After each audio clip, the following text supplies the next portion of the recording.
In this video, I'm going to show you how to generate a report in Xero. Now, the first thing you want to do, you want to go to reporting up top and you want to click on all reports. Now, when you do that, it's going to show you all the reports over here. And of course, if you have a specific one in mind, you may also be able to find it over here under your favorites. And if you want to add different ones to favorites, you can just click on this star icon next to them and they're going to get added to your favorite just like that, okay? So in here, you have to basically find the report you want to generate. There's a bunch of different ones. Just find them. For example, I'm going to go to, let's just actually do this one over here, which is expense claim detail. I'm going to click on it.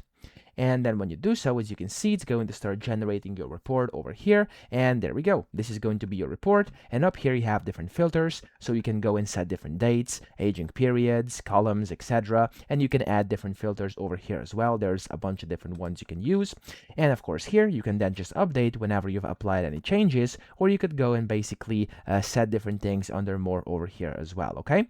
Now, that's essentially how to do this. And then you can save it as if you want to, or you can also export that specific report down here at the bottom right, okay? So that's it. I hope this video helped you out. If it did, please subscribe to the channel and help me out as well.